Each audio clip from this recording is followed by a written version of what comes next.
1832년에 감리교 목사의 딸로 태어난 앤 자비스라고 하는 사람이 있었습니다. 결혼을 해서 13명의 자녀를 낳았는데 그중 9명이 죽고 4명만 살아남았습니다. 당시에는 홍역이나 장티푸스 같은 병으로 자녀를 잃는 경우가 많았습니다. 그래서 앤 자비스는 아이들이 건강하게 자랄 수 있도록 질병을 퇴치하고 또 비위생적인 환경을 개선하는 사회적인 운동을 펼쳐나갔습니다. 또한 남북전쟁 당시에는 어머니 모임이라는 것을 조직해서 남군과 북군 모두에게 도움을 주었습니다. 남군이든 북군이든 가리지 않고 음식을 제공하고 병을 치료해 주었습니다. 그리고 전쟁이 끝나자 앤 자비스는 지역 사회를 하나로 통합하기 위한 운동을 했습니다. 남군, 북군 그리고 그 가족들을 돕기 위해서 어머니 우정의 날이라는 것을 만들어서 이 행사에 참여한 사람들은 모두 눈물을 흘렸고 서로 화합하는 결과를 가져왔습니다. 나중에 그래프턴으로 이주한 후에는 앤드루스 감리교회에서 25년 동안 아이들을 가르쳤습니다. 그리고 건강이 악화되자 아들과 딸이 살고 있던 필라델피아로 이주했고 1905년 5월 8일 바로 오늘 하나님의 부르심을 받았습니다. 그래서 앤 자비스의 딸인 안나 자비스는 생전에 어머니가 어머니들을 기억하는 그런 날이 있으면 좋겠다 한 것이 떠올랐습니다. 그래서 어머니 날이 국가기념일로 지정될 수 있도록 정치인들을 설득했습니다. 그 결과 1908년 5월 10일 앤드루스 감리교회에서 최초로 어머니 날 예배를 드림으로써 그 결실을 맺게 됩니다. 그런데 안나 자비스는 이 예배에 참석할 수가 없었습니다. 같은 날 필라델피아에서 존 와나메이커 백화점 강당에 15,000명이 모이는 어머니 날 창립 행사가 있었기 때문입니다. 그 대신 예배에 참석한 모든 어머니를 위해서 흰 카네이션 500송이를 보냈습니다. 그 미국 의회는 5월 둘째 일요일을 어머니 날로 제정했고 1914년 5월 9일에 우드로 윌슨 대통령은 이 어머니 날을 국가기념일로 선포했습니다. 우리나라에서는 1930년에 구세군이 처음으로 어머니 주의를 지키기 시작했고 1955년 이승만 대통령이 5월 8일을 어머니 날로 제정하고 공포했습니다. 그리고 1974년 정부에서 어머니 날을 어버이날로 개정해서 오늘까지 이루고 있습니다. 그런데 안나 자비스는 어머니 날에 흰 카네이션을 사용할 것을 강조했습니다. 흰색은 어머니의 사랑의 순결성, 진실성, 또 폭넓은 자애심을 상징한다. 그 향기는 어머니에 대한 기억과 기도를 상징하는 것이다. 카네이션은 꽃잎을 떨어뜨리지 않을 뿐 아니라 시들 때에도 꽃잎을 가운데로 끌어안는다. 마찬가지로 모든 어머니는 자녀들을 가슴에 끌어안는 것이다. 어머니의 사랑은 결코 죽는 법이 없다. 내가 이곳을 택하였을 때 나는 어머니의 하얀 침대를 기억하고 있었다. 그런데 1920년대에 이르러서 이 화훼업자들이 흰 카네이션을 아주 비싼 값에 팔았습니다. 그리고 흰 카네이션 공급이 딸리자 빨간 카네이션을 팔기 시작했습니다. 이 화훼업자들은 여기서 흰 꽃은 돌아가신 어머니를 상징하는 것이고 빨간 꽃은 살아계신 어머니를 기리는 것이다. 이렇게 만들어 버렸습니다. 어머니 날의 진정한 의미보다는 돈을 버는 데 혈안이 된 겁니다. 그러자 안나 자비스는 화훼업자들을 비난하고 어머니를 낳을 카드를 보내는 것 과자를 사들이는 것 역시 반대했습니다. 이 카드를 보내는 것은 평소에 어머니에게 편지 한 장 쓰지 않는 게으른 자녀들이 카드로 때우려는 궁색한 변명이다. 어머니에게 과자를 선물로 드린다고 그걸 먹어 치우는 것은 어머니가 아니라 바로 당신이 아니냐 비난했습니다. 그리고 어머니 나라를 상업화하는 것을 반대했고 나중에는 어머니 나라를 폐지하는 운동에 자기 전 재산을 바쳤습니다. 자, 그러자 화해업자와 제과업자들은 자기들 돈을 내서 안나 자비스를 요양원에 보내는 것으로 어머니 날 폐지 운동을 중단시켜 버렸습니다. 이렇게 어머니 나라를 창시한 사람이 어머니 나라를 폐지하는 운동을 벌이다가 요양원의 세상을 떠난 것이 오늘 우리가 지키는 어버이 주일의 역사입니다. 참 모든 것이 그렇습니다. 성탄절, 부활절 같은 기독교의 절기에 주인공은 예수님은 어디론가 사라지고 엉뚱한 것이 주인 노릇을 하고 있습니다. 이런 풍조 속에서 우리는 어머니날의 본래 의미, 그것보다는 행사, 여러분 어머니날의 본래 의미가 퇴색해 가고 있는 것이 우리의 현실입니다. 자, 그런데 우리에게는 세상에 어떤 상업주의도 개입할 수 없고 처음 원형 그대로 지켜야 하는 하나님의 말씀이 있습니다. 자, 하나님께서 우리에게 십계명을 주셨습니다. 처음 4가지 계명은 하나님을 향해서 지켜야 할 것에 대해서 말씀합니다. 너는 나 외에는 다른 신들을 내게 두지 말라. 우상을 만들거나 섬기지 말라. 내 하나님 여호와의 이름을 망령되이 부르지 말라. 안식일을 기억하여 거룩하게 지키라는 겁니다. 이 4가지 계명은 하나님을 향해서 지켜야 할 것입니다. 그 다음에 나머지 6가지 계명은 다른 사람들에게 지켜야 할 것을 말씀합니다. 내 부모를 공경하라. 살인하지 말라. 간음하지 말라. 도둑질하지 말라. 내 이웃에 대하여 거짓 증거하지 말라. 내 이웃을 탐내지 말라는 계명들입니다. 자, 그러면 근데 성경은요, 이 10가지 계명을 하나님께서 2개의 돌판에 새겨서 주셨다 이렇게 말씀합니다. 그럼 생각해 보세요.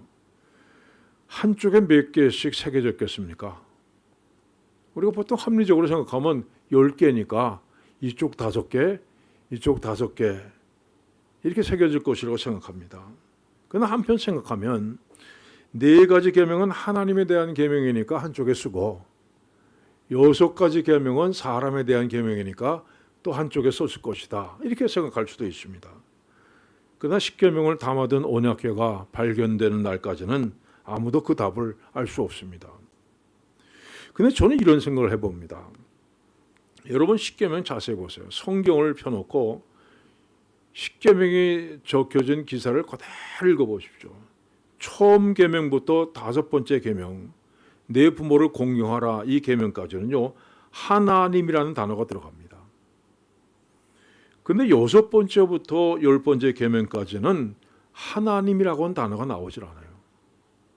그래서 하나님이라고 하는 단어가 들어간 5가지 계명은 한쪽 돌판에, 또 하나님 단어가 들어가지 않는 5계명은 다른 쪽 돌판에 기록되지 않았는가 하는 그런 생각을 해봅니다.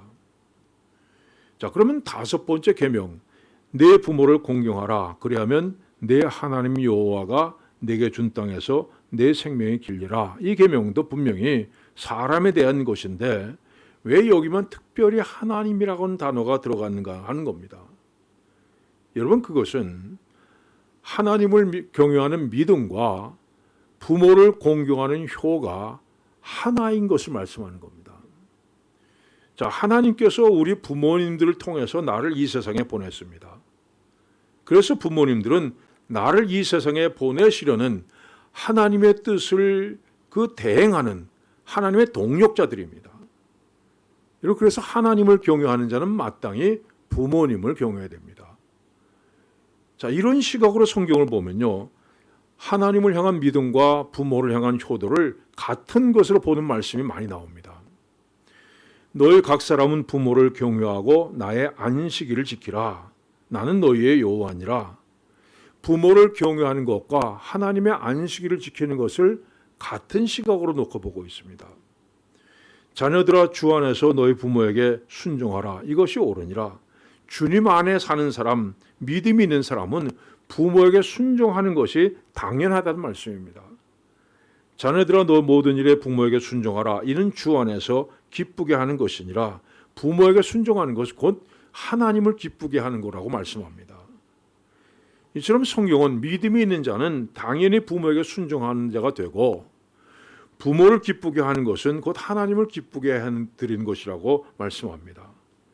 하나님을 향한 믿음과 부모를 향한 효도는 서로 뗄 수 없는 관계라는 겁니다. 그래서 여러분들은 이 세상의 모든 사람들, 여러분의 배우자라든가 여러분의 자녀라든가 여러분의 친구라든가 이 사람들보다 앞서서 먼저 부모님을 기쁘게 해드려야 됩니다. 그래야 제대로 된 신앙인입니다. 이 사무엘하에 아주 비극적인 얘기가 기록되어 있습니다. 이스라엘에 3년 동안 기근이 들었습니다. 그 다윗이 하나님께 묻습니다. 하나님 왜 이런 기근이 든 겁니까? 그 하나님께서 이렇게 대답하세요. 이는 사울과 피를 흘린 그의 집으로 말미암음이니 그가 기브온 사람을 죽였음이니라. 여호수아가 가나안을 정복할 때 가나안 땅에 살고 있던 기브온 족속과 화평 조약을 맺었습니다. 죽이지도 않고 쫓아내지도 않겠다 약속을 한 겁니다. 그래서 기브온 족속은 수백 년 동안 이스라엘과 평화롭게 살았습니다. 근데 이 평화 조약을 사울 왕이 일방적으로 깨뜨리고 기브온 사람들을 무자비하게 학살했습니다.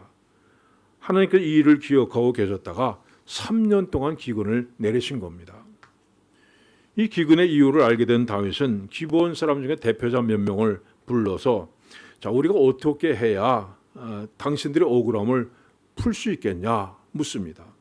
그래서 그들은 사울의 자손 중에서 7사람을 내어주면 우리가 그들을 나무에 목매달아 죽이겠다 이렇게 얘기합니다.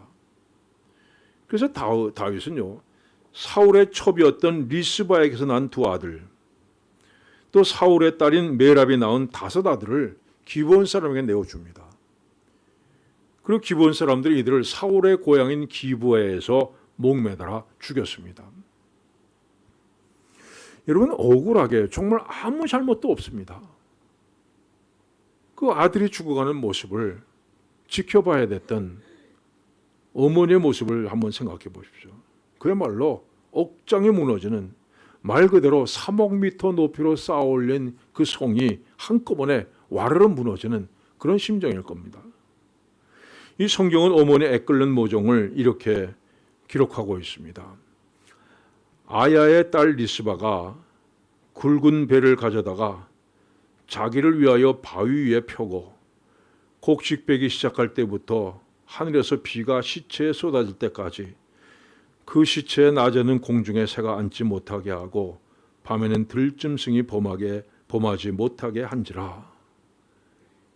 2 아들을 지켜주지 못했던 어머니는 아들이 죽임을 당한 언덕에 올라가서 나무에 매달려 있는 아들의 시체를 지키기 시작합니다.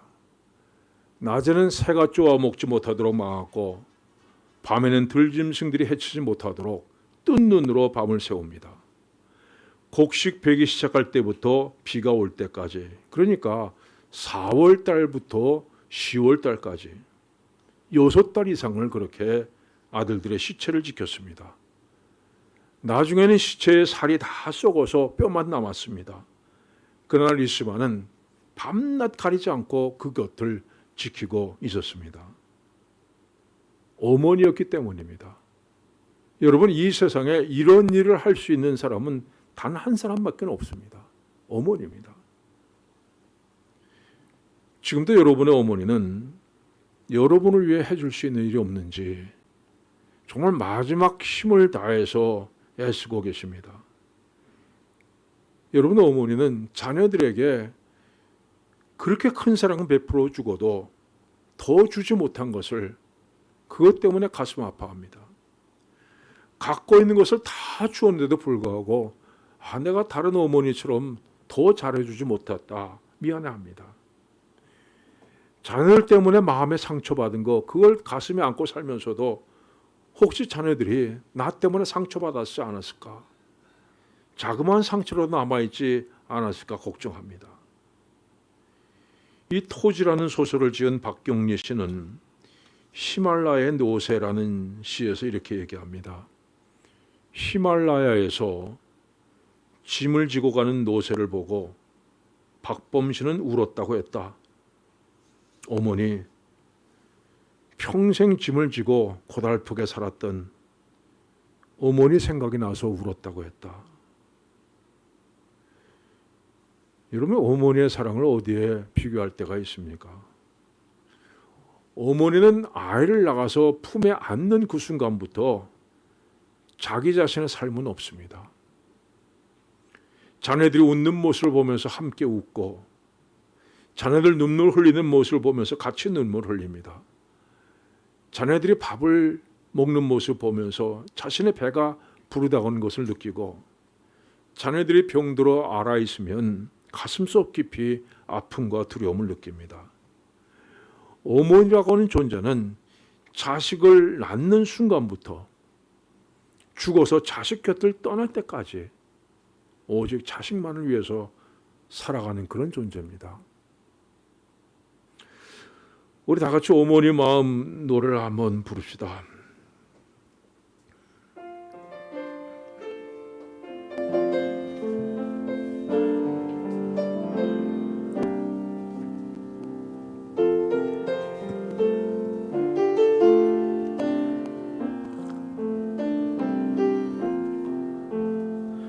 나 실제 괴로움 다 잊으시고 게으르게 밤낮으로 애쓰는 마음 진자리 마른 자리 가라니시며 손발이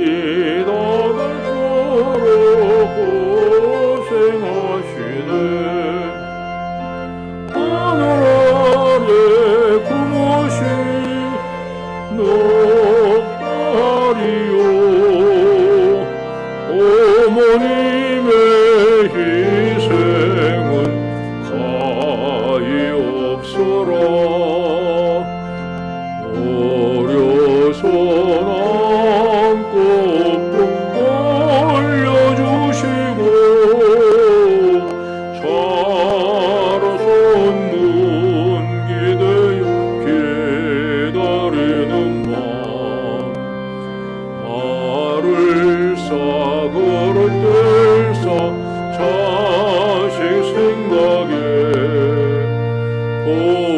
보시더니 맘이 주름이 가도 땅 위에 구못이 높다리요. 어머님의 정성은 시급하여라. 사람의 마음속 온 가지 소원 어머님의 마음속에는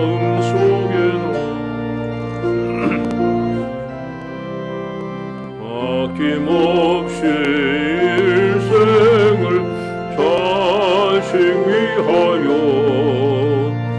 살과 뼈를 깎아서 바치는 마음 이 땅에 그 무엇이 거룩하리요.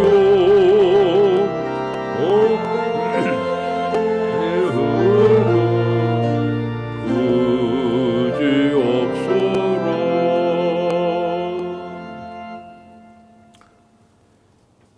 김은영이라고 하는 분이 이런 글을 썼습니다.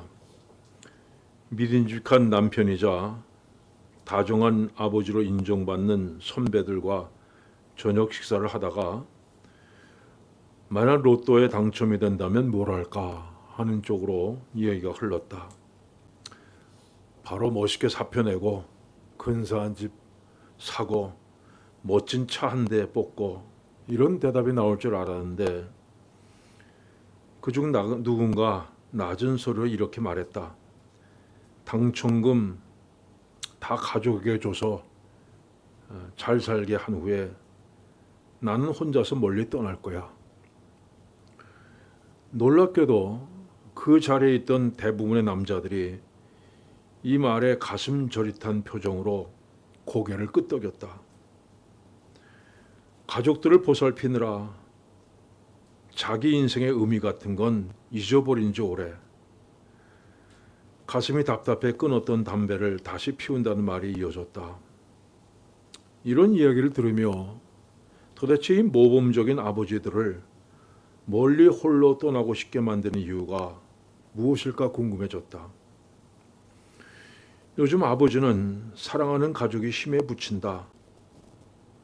똑같은 돈을 들고 가도 절반밖에 채우지 못한 장바구니에 울상지는 아내는 좀 더 두둑한 월급 봉투를 기대한다.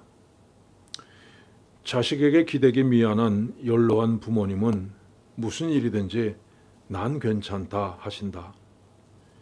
힘들게 일해서 입을 것, 먹을 것, 쉴 곳을 마련해 주었더니 사춘기 자녀들은 우리가 아빠를 정말로 필요로 할 때 아빠는 어디에 계셨나요? 하고 입을 삐죽인다. 그럴 때마다 아버지들은 모든 게 다 자신의 잘못 같다. 조금 더 젊었더라면, 조금 더 능력 있었더라면, 조금 더 영리했더라면 좋지 않았을까 후회한다. 여러분, 이것이 여러분의 아버지의 마음입니다. 그래서 모든 것이 다 자신의 잘못처럼 생각하는 것이 아버지입니다. 가족을 위해서 있는 힘을 다해서 헌신하고도 내가 제대로 아버지 노릇을 못한 것 같다고 후회하는 것이 아버지입니다. 이름을 밝히지 않는 어떤 분이 이런 글을 썼습니다. 아버지가 용돈을 주려 할 때 그때 아버지는 외로운 거다. 아버지는 어머니와 달라서 자식이 크는 모습을 곁에서 지켜보지 못할 때가 많다. 어머니는 정기적으로 용돈을 주지만 아버지는 기분이 좋을 때 용돈을 준다. 아버지가 용돈을 줄 때 아버지는 사랑한다 말을 하고 싶은 거다. 아버지가 용돈을 주면서 넌 엄마가 좋으냐 아빠가 좋으냐고 물어볼 때 아버지는 외로운 거다. 밤늦게 들어와 곤히 자고 있는 딸의 볼에 얼굴을 부빌 때 아버지는 하루 종일 딸이 보고 싶었던 거다. 따가운 숨이 난 얼굴로 딸의 얼굴을 부빌 때 아버지의 마음은 그 어느 때보다 맑고 따뜻하다. 딸아이가 잠에서 깨어 몸을 뒤척이면서 아유 따고 할 때 아버지는 딸이 눈에 넣어도 아프지 않을 만큼 사랑스럽다. 아버지는 딸아이의 사진을 지갑에 넣고 다니면서 하루에도 수차례 꺼내본다. 그러고는 은근히 주변 사람에게 자랑한다. 내 딸아이 참 귀엽죠. 그렇게 아버지는 딸이 보고 싶을수록 더 열심히 일하기 위해 애쓰는 사람이다. 아들 친구의 아버지가 자신보다 돈을 많이 번다는 사실을 알게 될 때 아버지는 외롭다. 친구가 멋진 휴대폰을 자랑하며 들고 다닌다고 아들이 투정할 때 아버지는 화를 내지만 사실은 더 비싼 휴대폰을 사주고 싶은 거다. 자식이 사달라는 것을 돈이 없어 사주지 못할 때 아버지의 마음은 작고 초라해진다. 그럴 때 아버지는 통장의 잔고를 다시 한번 확인하게 된다. 평소 무뚝뚝하던 아버지가 갑자기 우리 내일 가족 사진 찍으러 갈까 말한다면 아버지는 외로운 거다. 한참 말없이 TV를 보다 우리도 가족 사진 하나 남겨야 하지 않겠어 한다면 아버지는 자기가 잘못 살아왔는지도 모른다고, 어쩌면 자신은 좋은 아버지가 아닌지도 모른다고 생각하는 거다. 돈 버느라 바빠. 제대로 된 가족 사진 하나 찍지 못했다고 후회하는 거다. 그렇게 열심히 일한 건 모두 가족을 위해서였는데 어느 날 문득 가족을 잃었다고 아버지는 느낀다. 그럴 때 아버지는 거실 벽에 단란하게 찍은 가족 사진 하나를 걸어두고 싶은 거다. 아버지는 지금 외로운 거다. 여러분의 아버지는 평생 오직 한 가지만 생각하며 살았습니다. 어떻게 하면 내 자식들이 세상에 나가서 당당하게 살 수 있도록 해줄까? 아버지 인생에는 오직 자식들만이 있었고 자신은 없었습니다. 여러분의 아버지가 겉으로는 그저 말없이 묵묵히 앉아 계신다 해도 그 마음속에는 자식을 향한 한없는 사랑이 숨겨져 있습니다. 잠들어 있는 자녀를 말없이 바라보다가 조용히 문을 닫고 돌아서는 아버지의 눈길 속에는 바다보다 넓은 사랑이 숨겨져 있습니다. 식탁에 앉아서 밥을 먹고 있는 자식을 대견스럽게 쳐다보는 아버지의 눈길에는 하늘보다 높은 사랑이 숨겨져 있습니다. 그 아버지가 허리가 점점 구부러지고 앉았다 일어설 때마다 무릎을 붙잡고 신음소리를 내고 그리고 외롭게 늙어가고 있습니다. 사랑하는 여러분, 자식들은 언젠가 부모의 품을 떠나갑니다. 그렇게 사랑과 정성을 다해 키운 자식들도 언젠가 부모 곁을 떠납니다. 그 모습을 보는 부모님들은 그저 마음의 섭섭함을 아는 채로 점점 늙어갑니다. 여러분, 나중에 후회가 없기를 바랍니다. 기회가 있을 때 최선을 다해서 부모를 공경하고 효도함으로써 하나님께서 약속하신 복을 받아 누리는 여러분들 되시기를 축원합니다. 기도합시다.